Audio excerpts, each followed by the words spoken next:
All right, so announcements today. We are going to still be dealing with bones today, and that is a quiz that is available for you. And lab is lab exam review for the last time this week. Lots of you showed up yesterday. Thank you for doing that. That helped. And continue the written exam. Everyone is taking it now that is going to take it. And so I am going to give you a score booster because of the issues we had. Okay? What does that mean? It means that from 4 o'clock today to midnight on Sunday, there is a link for something you can take once. That's it. Okay? There are 30 questions, and I will boost your score by 10 points. In other words, up to 10 points, meaning for every question you get right, you get a third of a point back. That make sense? What? Is that not enough? Oh. You went, like, oh, that's all? No? All right, everybody gets 10 points. She gets. Yeah, that's crazy. I'll teach you to flash out in class. All right, Stansberry gets none. It's entirely up to you, right? You're not required to do it, okay? Which, if you're doing the math, up to 10 points. If you are already at the max or close to it, I'm not giving you anything, or very little. What? Giving your score away. Be quiet. I'm meaning up to. I'm meaning you can't do, just keep getting all the points possible. That's all. Okay? That's all I'm saying. Okay? You can take it. I'm just not going to give you the points. Does that make sense? What I'm saying? Is that a shake of the head? Or was that a... No? Okay, it's not. All right.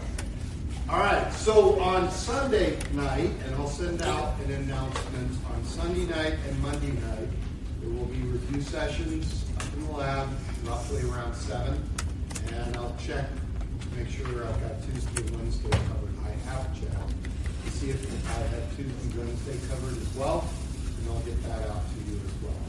Okay? What that means is one of the TAs will be in the lab if you have questions. So, study. Got it? Okay. All right. So, any other housekeeping?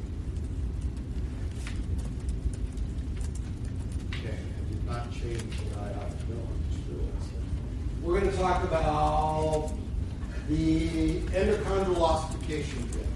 We're also going to talk about bone physiology. In other words, what are the 4 hormones that control calcium levels in the body, and how do they affect bone growth, or not bone growth, but bone density?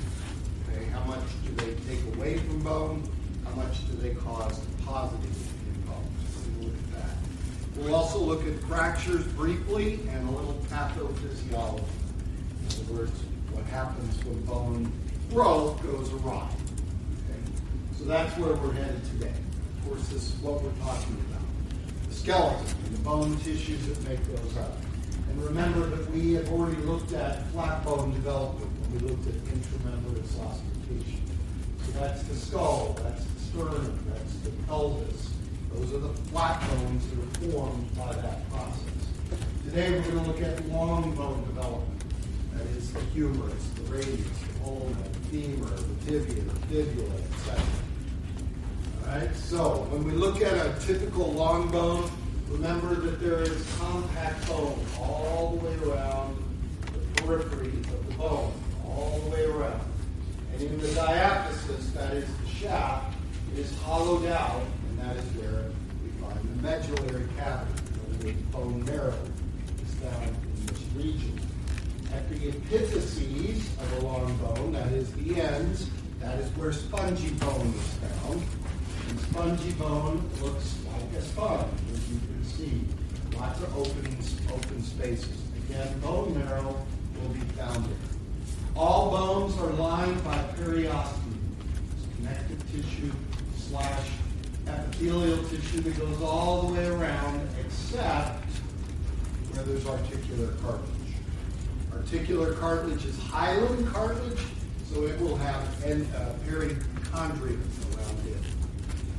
All the surfaces inside the bone are lined by endosteum, the connective tissue / epithelial tissue, endosteum. There are 3 cells that make bone, in this lineage of making bone. Osteogenics, those are still there because they are mitotic. You're going to use those for repair of your bone if you so need it. And then we have the osteoblasts, bone forming. That's what forms new bone material. And then as the osteoblast is encased within bone, it becomes an osteocyte. And then the other cell, not a part of this line, but very important for bone maintenance, is the osteoclast, which breaks down the bone, so opposite to the blast. And then we looked at the structure of the compact bone, and this is an osteon, a unit of bone that surrounds a blood vessel in the central canal. And there are layers that we call lamellae of bone material around it. You can see the lacunae with the osteocytes. And these are all interconnected through perforating vessels and then the canaliculai, the little spaces that each of the cells interconnect with. This is intramembranous ossification, where it started with mesenchyme. And then the cells began to produce bone material and it spreads out. And that's where we finished off last time. Today we're going to talk about endochondral ossification. Before we do, any questions from Monday?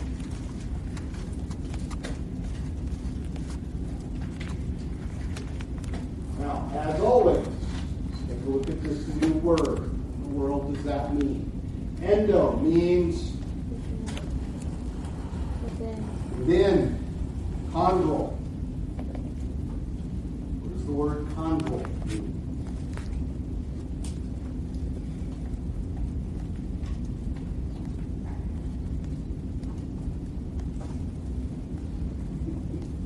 All right. CHON.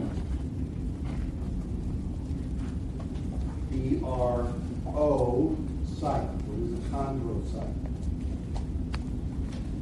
Or a chondroblast? What are those? Cartilage cells. So this is within the cartilage. That's what that term means.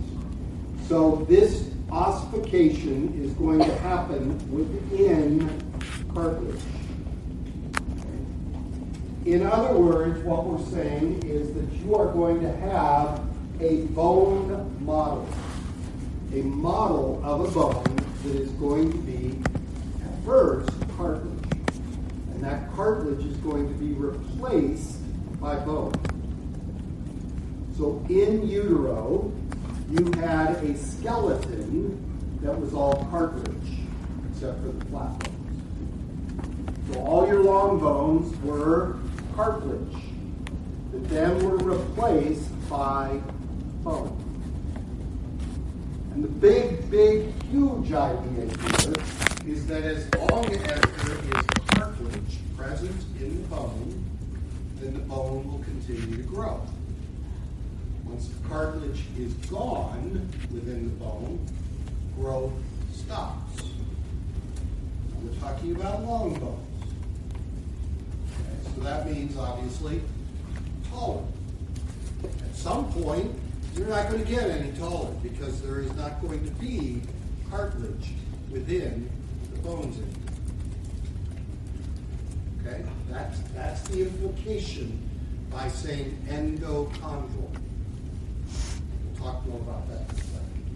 So what happens is when you are in utero, this cartilage model starts to have what we call the primary ossification center. And that's within the diaphysis, within the shaft of the bone.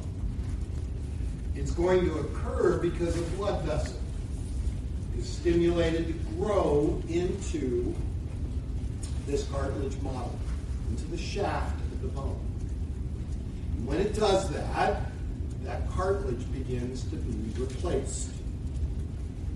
The same thing is going to be happening towards the epiphysis right here. Blood vessels begin. And that's going to leave a structure between the epiphysis, the end of the bone, and the diaphysis, the shaft, this region right here. We call that a metaphysis, meaning between. And there are 5 zones to this region. And they, as we list them, it will hopefully make sense why we're calling this endochondral. The first zone, if we're starting towards the epiphysis, is called the zone of reserve cartilage. This one says resting cartilage, right there. And that cartilage is hyaline cartilage. H-Y-A-L-I-N-E. Hyaline cartilage. So there has to be a layer or zone of hyaline cartilage. And then the next zone, if we go a little deeper towards the shaft, is cell proliferation. See right here. They're all nicely, neatly lined up in columns. And so the cartilage cells are undergoing mitosis, and they're increasing in number. And then the next line is the cells getting bigger, starting to enlarge. And the next zone is calcification. So these cells of cartilage that are cartilage cells are beginning to be replaced by calcification, hydroxyapatite. The calcium crystal, calcium phosphate crystal, is starting to be present in the matrix. And as that calcification begins to happen in this region, let's see, it kills the cells. The cells begin to die because they're losing their diffusion ability. There's no longer the diffusion that they depend upon. So they're dying. And then we get to the last zone, which is bone deposition, right down here. So that's going to be the collagen that is produced by the osteoblasts, and it's going to be coated by that calcium crystals, the hydroxyapatite. We get the true bone material. Now, the cartilage has to be present. If this is no longer there, then this can't happen, which means they don't get larger. And then, of course, what's the big deal about calcification? It's a moot point if there's no longer any cartilage. So if there's no longer any cartilage in reserve, then there's no more of this, and there's no more of this activity, which means there's no more growth. No replacement for the cartilage. There is no cartilage anymore. So this region remains open as long as the bone continues to grow.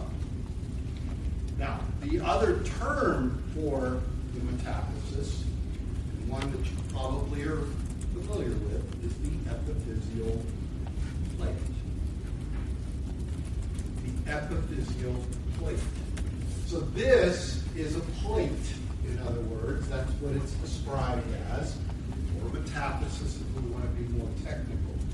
As long as that is, quote, open, bone growth continues. And at some point, it closes. And the remainder, or remnant rather, is your epiphyseal line.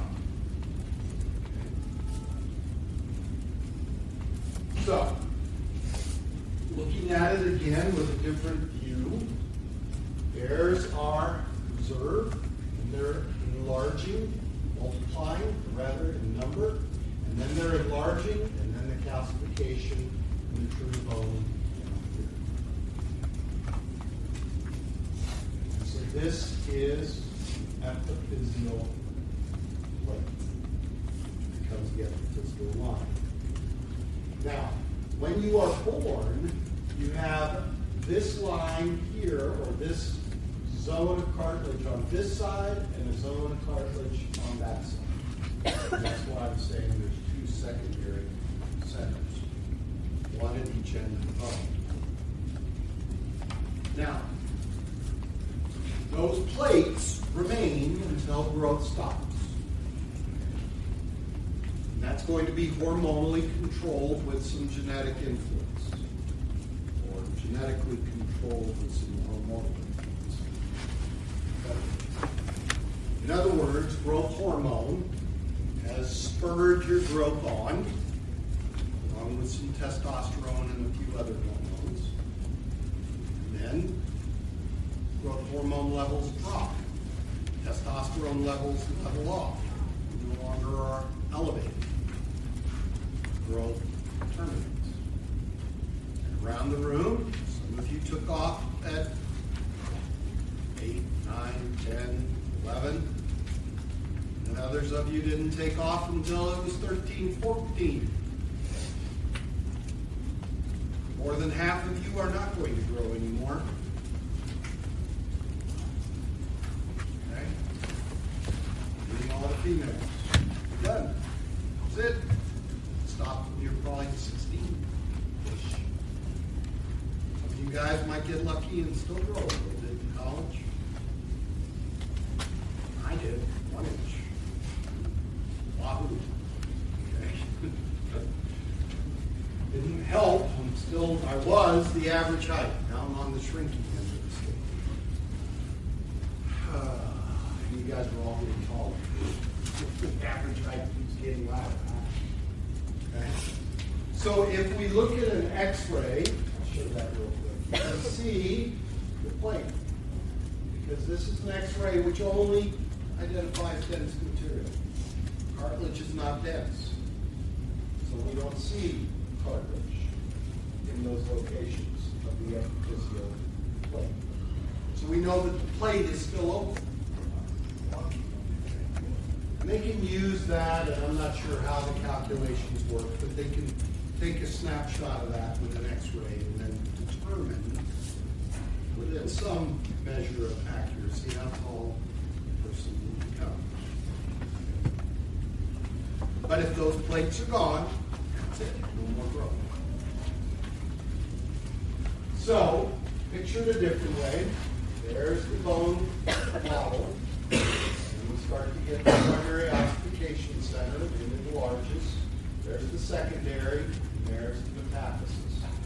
We'll have cartilage in the middle and bone deposition on either side. So what's happening is basically the shaft is getting longer, pushing the epiphyses farther away from the center. Okay. Now, because long bones tend to be weight-bearing bones, when does most of the growth occur in the daytime, during a 24-hour day? At night. You are sleeping. So then there's no gravity on the long bones, or minimal gravity. Getting a good night's sleep of 8, 9, 10 hours is a good idea? Absolutely. When the high school starts at 7:30 in the morning. Is this a good thing? No. Rotten thing. Terrible. This is with you guys' growth as well as your emotional and mental health. It's no damage. Okay. So by the time we're done, no more plates. Now, I believe somebody in here might have mentioned this, or was that my other class? I don't remember. Somebody said that they broke the epiphyseal plate. Is that in here? What if you were fractured have a break through the epiphyseal plate, what might happen? Might stop growing. What else might happen? If it were a vertical break through it like that. Do what? Crooked. So we had a family friend and their little boy, have a family friend, their little boy, broke his epiphyseal plate of his own. Bone started to grow crooked. One side was growing faster than the other at the plate. What they end up having to do, break it again. Not the epiphyseal plate, but the bone itself in the middle. And then they allowed it to straighten out.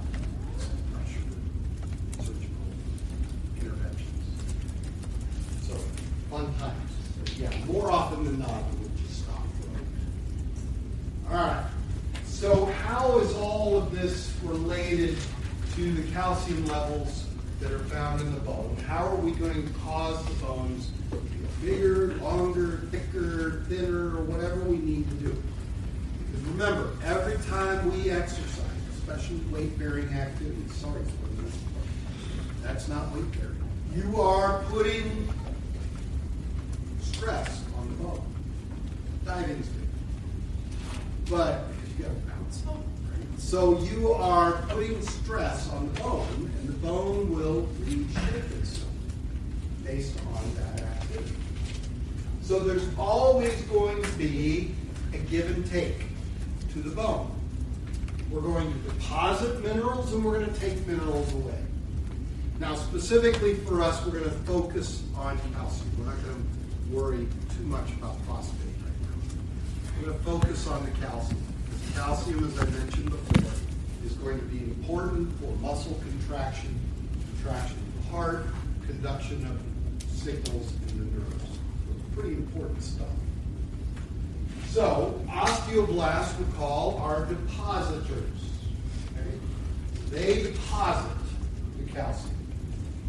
So when you see calcium deposition, when you think about depositing minerals, always say that's an osteoblast. That's the cell that's going to be doing that. Now, in some cases, the deposition does not occur where we want it, or in a controlled manner. We call that an ectopic deposition. These are bone spurs. It could be bone spurs. It could be an enlargement to a section of the bone. Another term for it is calculus, because calculus is hard. No? Terrible joke. Sorry. But a calculi or calculus is a deposition of calcium where you don't want it. Now, one of the places that we typically see that, in almost all of us, is on the teeth. So as you build up a film and then tartar and you don't clean it well, it becomes calcified, and that is an ectopic deposition. And it is hydroxyapatite, very similar to what is the bone. So, if that's the bone depositor, then the bone resorber, or the one cell that takes away the bone material, is the osteoclast. Okay, the osteoclast. So remember, it is blast to deposit, it is clast to break down. And there is an enzyme that is used by the osteoclast called acid phosphatase. It's telling us that it is an acid, has a low pH, or works in a low pH rather, and is breaking down the phosphate of the bone, the calcium phosphate of the bone. So that's how we're going to go through that, to remember that. So one adds, one takes away. This is going to be constant. This isn't just something that was happening while you were growing, or this isn't happening in your older age as your bones get a little weaker. This is constant. So there's a balance between these, and it's controlled by hormones. 4 of them. First one is called calcitriol. calcitriol. Now, when we talked about the skin, we said that you needed a little bit of UV radiation. A little bit. A little exposure to UV radiation. Because it will start the process of forming vitamin D. Vitamin D eventually becomes calcitriol. You can see that it starts with this molecule. I'm never going to ask you 7-dehydroxycholesterol, but there it is. And with UV radiation, it becomes vitamin D. Then it goes through the liver, and it becomes this molecule. Then it goes through the kidney, and becomes finally calcitriol. Look at that. It's going to be a common theme. I'm not going to ask you the pathway. I'm just pointing out skin to liver to kidney before you finally get what you need. So this is the activated form. Now what it's going to do is stimulate your small intestine to absorb calcium and phosphate. Now, that's dependent on something, right? If you're going to absorb calcium out of your small intestine, what must be true? If you're going to absorb calcium from the small intestine, what must be true?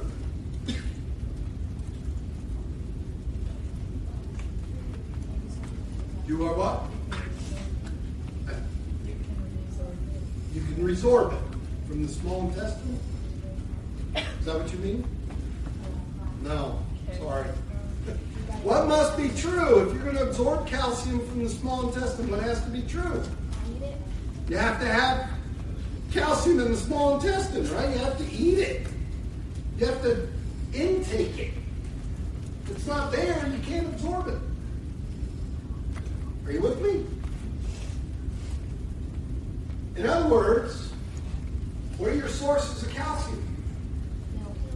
Milk. What else? Wait, what? Louder. Dairy. Dairy products, milk products, dairy products. Soy milk a dairy product? No, it's bean juice. Almond milk? No, that's nut juice. They add calcium to it, but it's not really there in the first place. Where else can you get calcium? Well, that's a dairy product. Where else? You can take tablets. Bananas have some, but not much. More potassium. Who gets up and has breakfast and has a glass of, not milk, but orange juice? And what do they do with the orange juice? Add calcium to it. A lot of the orange juices have calcium added to it because they know not everybody drinks milk or they're lactose intolerant. So there's another source. You can also eat something that has calcium in it. You can sit and gnaw on a bone all day, but that's not really a good source. Greens.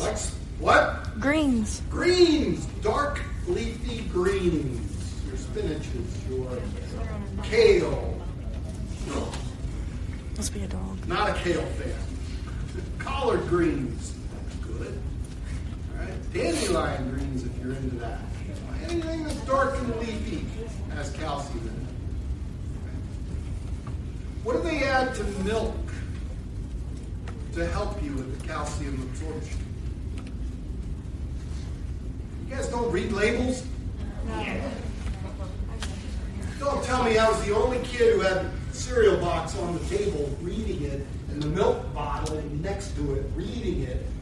We have the only problems. one? I'm that much of a geek? Now you're nodding your head. You did too, right? No? Oh, I was the only one? Man!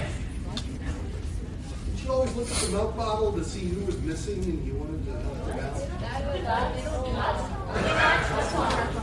All right, if you look at your, next time you go to the grocery, look.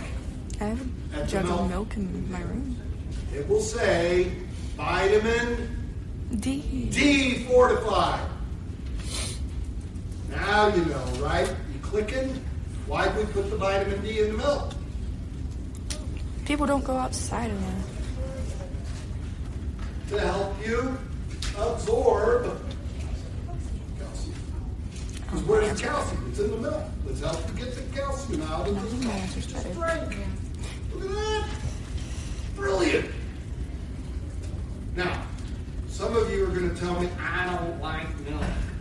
Yeah. Fine. You like ice cream? I mean, who doesn't? Eat it. It's your excuse to eat ice cream. Not sorbet. Where do I get calcium from? All right? You got to go with the real stuff. I mean, every day go to Culver's. Flavor of the day. Get some custard. Lots of milk. Okay? It's an excuse to do it. Just say it. All right. So it's going to stimulate to absorb calcium. And to help us, it's going to inhibit your kidney from excreting the calcium. So it's going to cause your stimulation and inhibition. And it promotes osteoclast activity. So, what's the net effect? Is it going to increase calcium levels? Is it going to decrease calcium levels? Or is it not going to change the calcium levels in the blood? Is it going to increase? Is it going to decrease? Or not change the calcium levels in the blood? What's it going to do? It's going to increase the calcium levels in the blood. Think about those three effects.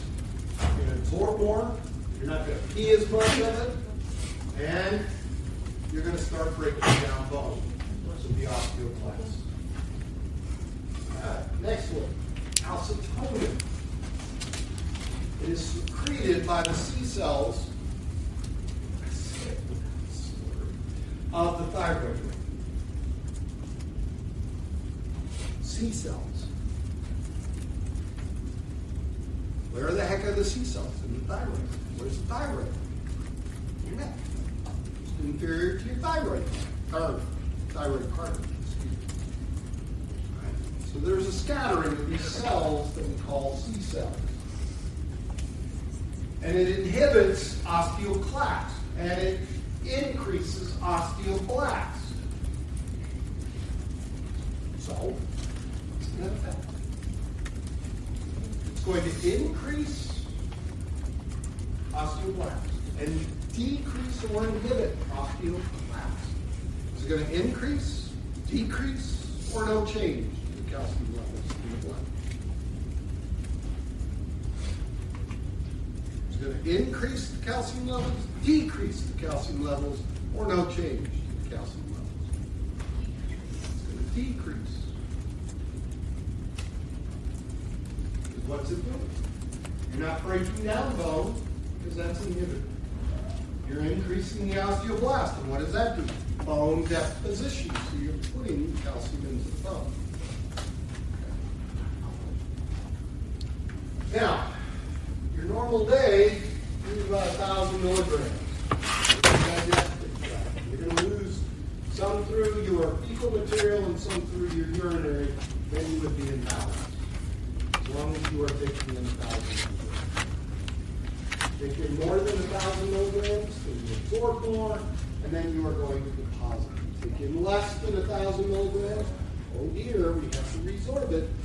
We have to get it from somewhere, so we're going to get it from the bone. That's what this diagram is showing. All right, parathyroid hormone. Parathyroid hormone is secreted by the parathyroid gland. Where are they? Posterior of the thyroid gland. There's 4 of them. Little itty bitty dots. So when we used to take out thyroid glands, they used to take the parathyroids with them. Now the surgeons are much better and they don't do that. So they're remaining. Parathyroid hormone, PTH, inhibits osteoblast, stimulates osteoclast, reduces calcium excretion in your urine, and stimulates calcitriol synthesis. So what is the net effect? It's going to increase calcium levels in the blood, We're going to decrease calcium levels in the blood or have no effect.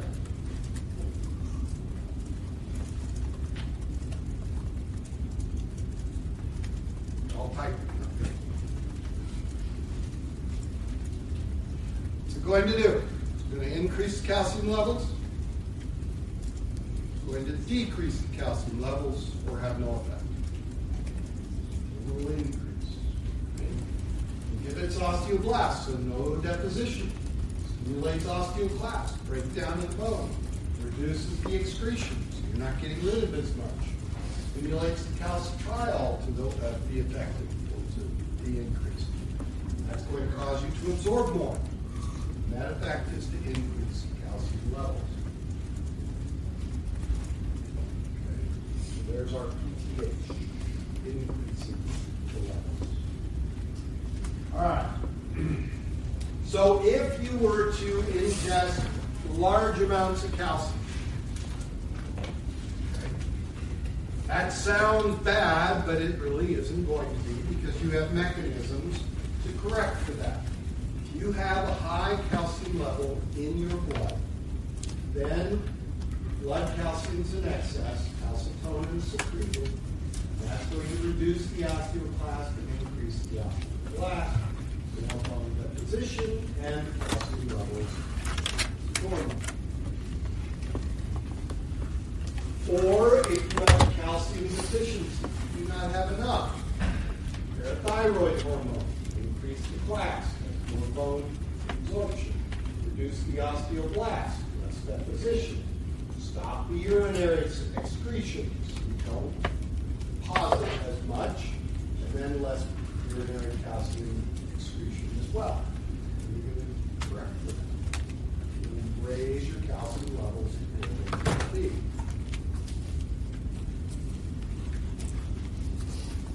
All right, so those are the four hormones: calcitriol, calcitonin. What else? Parathyroid hormone. That's four glands, three hormones. Calcitriol, calcitonin. All right. How many of you have broken a bone? I know you've all told me this, but it's a lot of bone breaking. I've never broken a bone, although I wish I could break one. I think it's fixed. So there are two types of fractures. Categorized fractures two different ways. One is called stress, the other is pathological. So a stress fracture, when you hear that term stress fracture, you might think of just this tiny little break. That's how it sometimes would be. But what we're saying is that you have placed your bone under stress and it broke. So it's the breaking of the bone because of your physical activity. You fell off the jungle gym and broke your bone. Yeah? Evidently that's what happened, right? Fell off the jungle gym? No, no. But you understand. Yeah. Yes. Or playing a sport and you broke your bone. Pathological is because there is something wrong with the bone itself. It's too weak and it is breaking because of that. So those hormones that we were talking about, something's imbalanced. You're not depositing enough bone material. And your bones break because of it. So, just x-rays, that's a non-displaced, meaning that it is broken, but there's no shift in the bone itself. Displaced, I mean, that's just pretty apparent what's happened, right? The bones have shifted. Commuted, it's not just broken, but it's like shattered, basically. And then this is what we call a green stick. So, who typically gets green stick fractures? What age range? Oh, older. Because they're softer bones, there's still out, there's still cartilage there, so they bend with a little break, but not completely snap. Green stick fractures on x-rays are cause for concern. There's not a very nice logical explanation from the parent. See where I'm going with that? CPS rehab. So, healing of the bone occurs first with the hematoma. The hematoma is a bruise. That's what we talked about hematomas. So blood is clotted in the fracture site. The bone has blood. Blood first. Once the blood is clotted, it starts to have some granules in it. Then you start to get a soft callus. Now notice that they've colored that blue. Because guess what kind of tissue that is? Does the pathologic happen from diseases? Yes. Hormone and disease. What kind of tissue is the soft callus? Cartilage. Why do we need cartilage?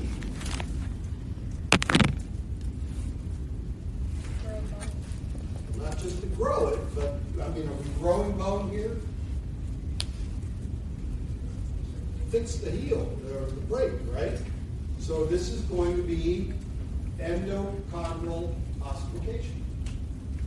You need cartilage there to get it replaced by bone material, which is what happens here. Okay. So the bone, this cartilage gets replaced by bone.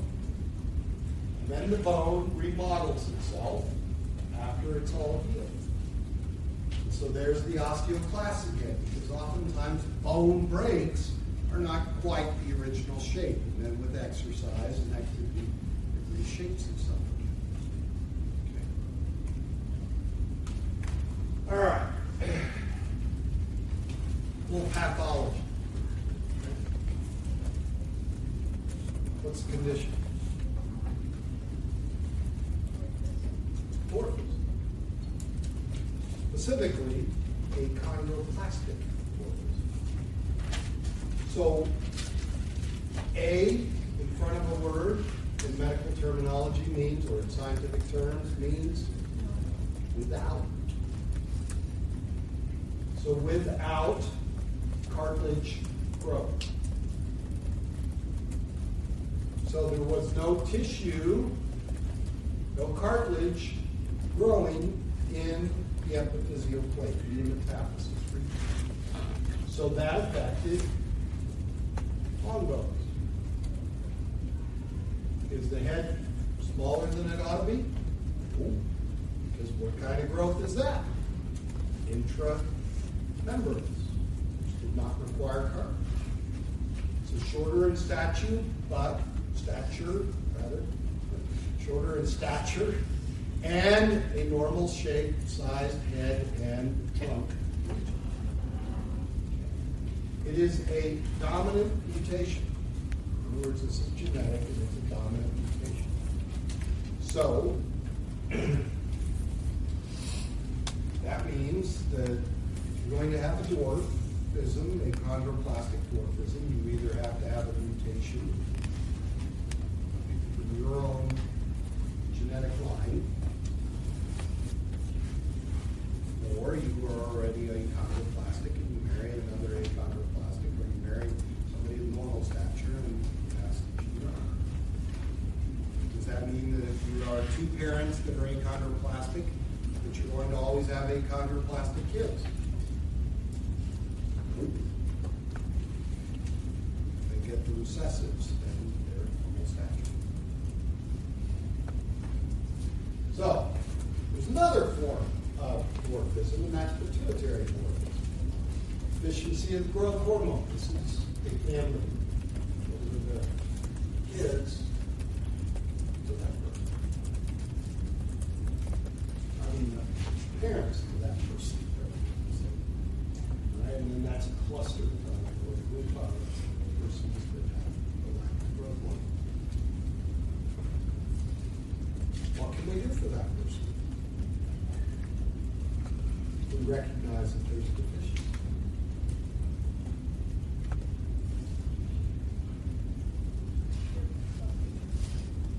Artificial growth hormone. Okay. If there's a deficiency. Now, some people have thought about using that. Okay. Especially after the physio plates are closed, don't take growth hormone. It's not going to help you grow in such a hand might get bigger and some other weird things. All right. Now that's not necessarily an X-ray risk in the man, but that is indicating what's going on. So what's happening? No doubt, right? Yeah. Okay. So it's rickets, vitamin D or calcium deficiency. Vitamin D or calcium deficiency. Now, this particular young man, I would doubt he has vitamin D deficiency given the background, skin tone. Probably gets plenty of sunlight. So there's probably plenty of vitamin D. It's more because of calcium.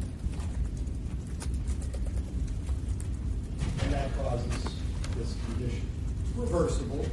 Given plenty of calcium, vitamin D is present, bones will, with exercise, reshape themselves. Maybe not completely straight, but with reshape. People on Yellowstone also have that.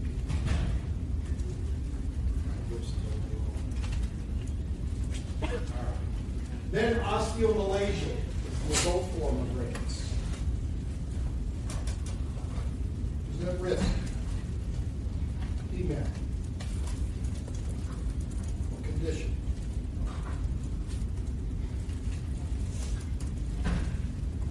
Females might have a condition that cause them to not have enough calcium.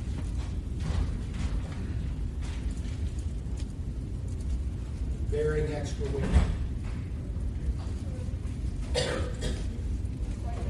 Pregnant. What's the baby doing? Taking the calcium. And she's bearing a little extra weight. So osteomalacia or soft bones. All right. Pathophysiology, osteitis formans, Jane's disease. Osteoclast proliferation and activity with osteoblast compensation. Extra bone deposition. Okay. And then osteomyelitis. These are not on the exam, so don't worry. Inflammation of the bone and muscle. Yeah. Oh dear, we have to clean it out. We have to pack it because the bacteria are present. But evidently after we do that, we go all right, then another one, osteoporosis. Who's more at risk, men or women? Women. Okay?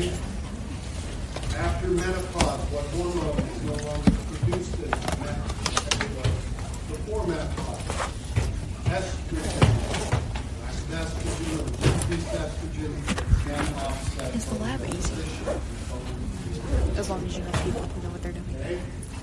I'm gonna get some. Those are some of the risks. Lack of exercise, weight-bearing exercise. Again. You don't want osteoporosis. Okay. See, it's your excuse to eat ice cream.